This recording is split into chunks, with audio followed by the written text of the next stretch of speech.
They're all adulterers. Short, sharp, brutal. It's just 4 words, but man, does it land heavy.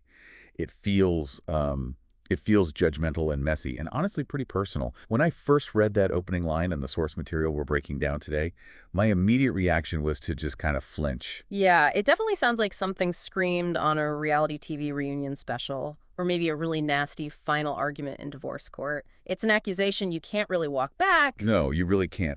But in the context of the deep dive we are doing today, those words carry a weight that goes far beyond a domestic dispute. I mean, this isn't just gossip. Right, it's not gossip at all. We are unpacking a text that analyzes Hosea chapter 7, verse 4. And according to this material, that accusation isn't just a slur thrown out in the heat of the moment. It is described as a divine diagnosis. A diagnosis, which is terrifying if you really think about it. So here is the mission for this deep dive. We're going to figure out why this specific word adulterers is used. Because as it turns out, legal terms matter a lot here. They do. We're going to look at the absolutely bizarre real-life parable behind it, involving a prophet who had basically the worst job description in history.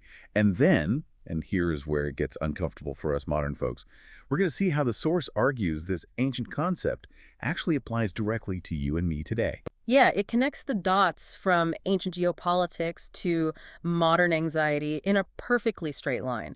Things like checking your 401k or counting your likes on social media. Exactly. So let's start with the backstory, because you can't really understand the weight of "they are all adulterers" without understanding the guy who had to say it. And honestly, I feel bad for him. You're talking about Hosea. I am. Talk about hostile work environment. The text highlights that right from the beginning of his career as a prophet, he was handed a command that would make pretty much anyone else quit on the spot. It was a command that went completely against everything a holy man was supposed to be. God commanded Hosea to marry a woman named Gomer. And the text specifically notes that Gomer was a woman marked by unfaithfulness. I just want to pause and really sit in the awkwardness of that for a second.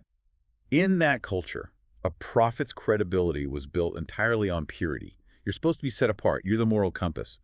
And God says, go marry the woman everyone knows is sleeping around.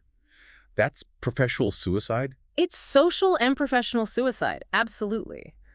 But it was necessary. The source material calls it a living parable. A living parable. Right. So Hosea wasn't just given a sermon to read off a scroll. His actual life became the message. He had to walk through the town square holding hands with a woman who was actively betraying him. He had to raise children where the paternity was questionable. He had to feel that shame and jealousy publicly. So the point wasn't just to tell people God is mad. Yeah. It was to physically show them, hey, this is what you look like to God. Exactly. Hosea represented God in this scenario. And Gomer represented the northern kingdom of Israel. So every time Gomer sneaked out at night, it was a picture of what the entire nation was doing to God. That is the core metaphor here. The material emphasizes that even though Israel was chosen, loved, and set apart, they behaved exactly like Gomer. They pursued other lovers. Okay, but let's clarify other lovers here. Because historically, Israel wasn't literally sneaking out to meet a guy named Brad behind the city walls. What did this betrayal actually look like on the ground? It manifested in 2 specific ways. First, religion. They pursued idols for prosperity. They were looking at the local Canaanite gods, the Baals, and thinking, well, Yahweh is great for war and big miracles, but these local gods seem to know how to make the crops grow. Oh, so it's hedging their bets. It's like, I'll pray to God on the Sabbath, but I'm going to keep this little statue in the closet just in case I need a little extra luck with the harvest. Precisely. And the second way was politics. They turned to foreign powers for security. The text explicitly mentions nations like Assyria and Egypt. Right. Israel was sandwiched between these massive, scary empires, and instead of trusting God's promise to protect them, they tried to cut backroom deals. So they're basically sliding into the DMs of the superpowers. Hey, Assyria, if we pay you tribute, will you promise not to crush us? That is an uncomfortably accurate analogy. They were looking for safety in the arms of the very nations that hated them rather than trusting the one who loved them. And that brings us to the linguistic shift that I found so fascinating in this source. Because the text notes that earlier in the book of Hosea, the description is that the people play the harlot, which sounds transactional. But by the time we get to chapter 7, verse 4, the accusation escalates. It becomes, they are all adulterers. It seems like a subtle synonym on the surface, but legally and relationally, it's a massive leap. Break that down for me. What's the actual difference between a harlot and an adulterer in this ancient context? Playing the harlot, or prostitution, suggests a general kind of unfaithfulness. It's promiscuous, yes, it's shameful, sure, but it can be purely transactional. A prostitute doesn't necessarily break a promise to a client. Right. There's no expectation of long-term loyalty there. Exactly. But adultery. Adultery is a legal term.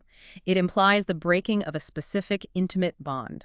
The text calls it a covenant relationship. You can't commit adultery against a stranger. You can only commit adultery against a spouse. So by using the word adulterer, God is saying we aren't strangers. We aren't business partners. We are married. Yes. Israel wasn't an outsider just dabbling in false worship. They were the bride. The Lord had pledged his love, protection, and faithfulness to them. He had rescued them from slavery. He had given them a home. So when they turned to Assyria for safety or to idols for rain, they weren't just making a bad policy decision. They were cheating. They were betraying an intimacy. The text puts it this way. She, knowing his goodness, turned aside. It wasn't ignorance, it was betrayal, and that's why the verdict is adultery. Wow, it really changes the tone from you broke the law to you broke my heart. That is the exact emotional frequency of the entire book of Hosea. Okay, so that's the ancient context. We have a heartbroken prophet, a wayward nation, and some really bad geopolitical alliances. But usually when we talk about Old Testament stuff, there's this idea that, oh, well, that was back then. That was the angry phase of history. We're in the clear now. Right, we tend to think of the Old Testament as the bad news and the New Testament as the fresh start where everyone is just nice. But the material we're looking at today throws a massive wrench in that assumption. It builds a bridge straight from ancient Israel to the New Testament. And standing on that bridge is Jesus. And he is, well, he's not happy. No, he isn't. The text points out that Jesus picks up this exact same thread. He calls his own generation an evil and adulterous generation. Which is wild to me. Because if you know your history, the people Jesus was talking to, the Pharisees, the scribes, they were nothing like the Israelites in Hosea's day. They weren't bowing down to statues. They were super strict. They were obsessive about the Bible. They hated foreign nations. You're right. On the surface, they looked like the most faithful spouses imaginable. They crossed every T and dotted every I. So how can you be an adulterer if you never miss a church service?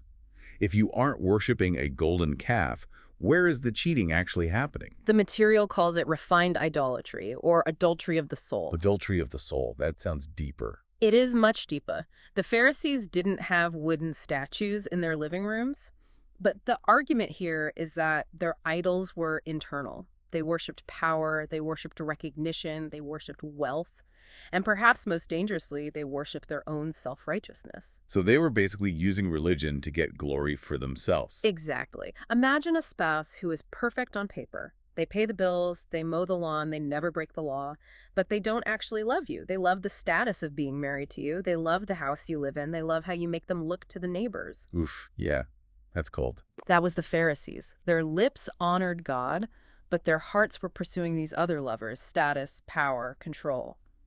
The text says, Christ saw through the outward form to the inward reality.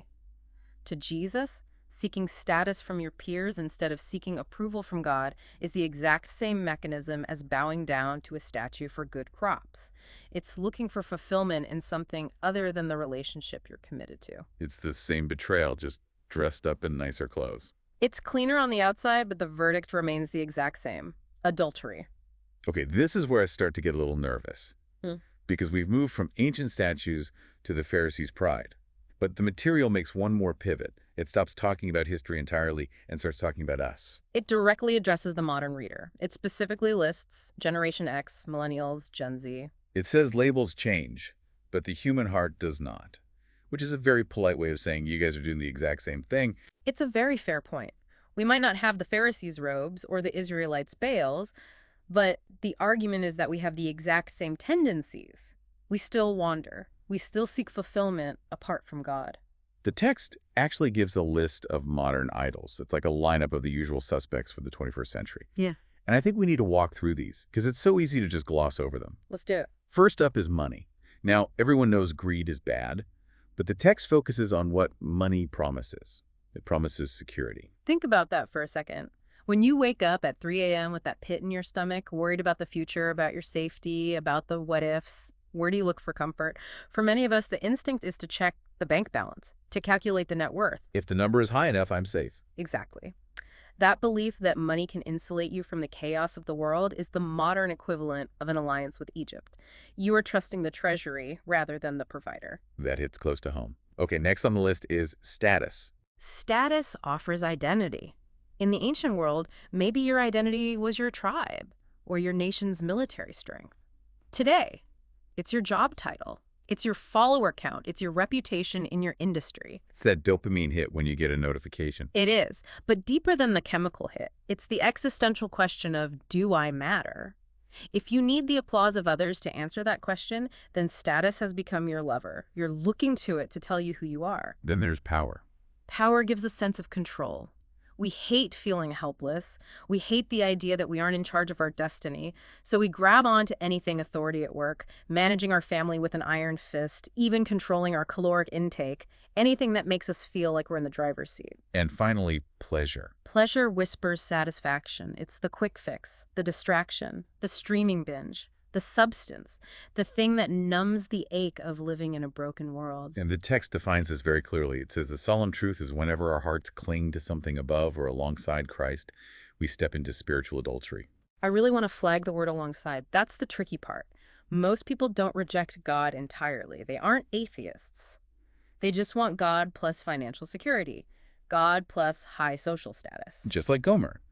She was married to Hosea, but she wanted the other lovers too. She wanted the stability of the marriage and the excitement of the affair. Right. And the argument here is that this both-and approach is completely impossible in a covenant.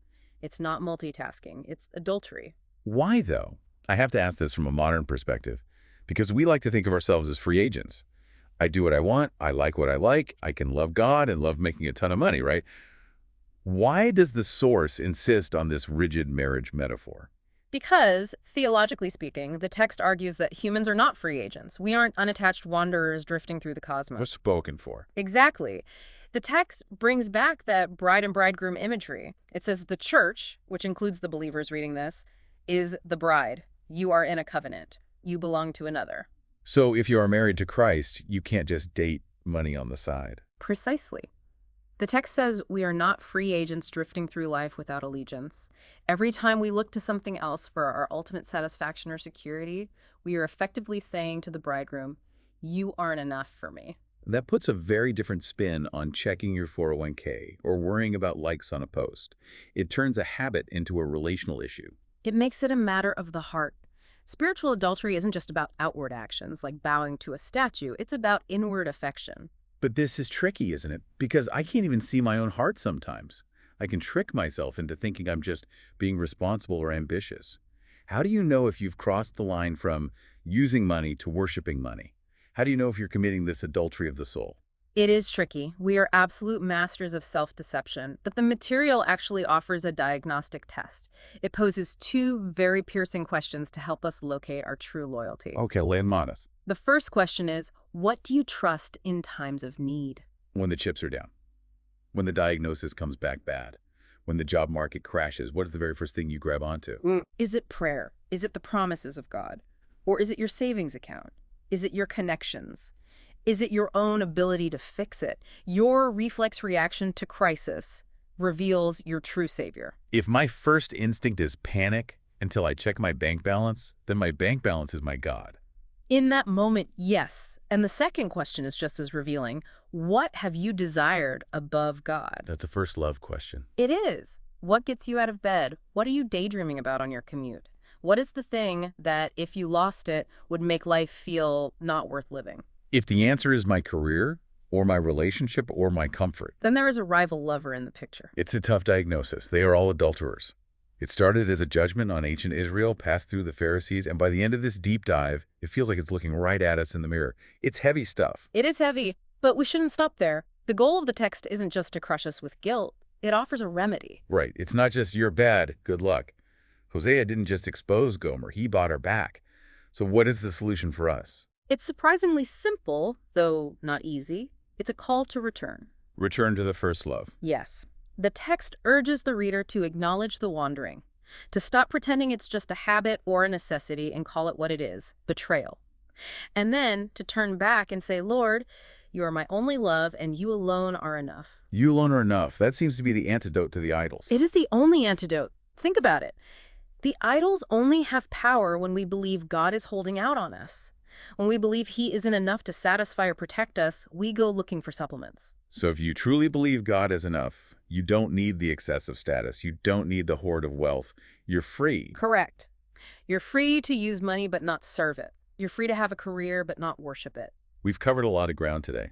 We've gone from the shocking, heartbreaking marriage of Hosea and Gomer, where a prophet had to marry unfaithfulness itself, through the refined hypocrisy of the Pharisees, all the way to our modern reliance on our bank accounts and reputations. It's a consistent thread through human history. We are always looking for love in all the wrong places. And the source material leaves us with a pretty clear challenge. It's not about smashing statues anymore.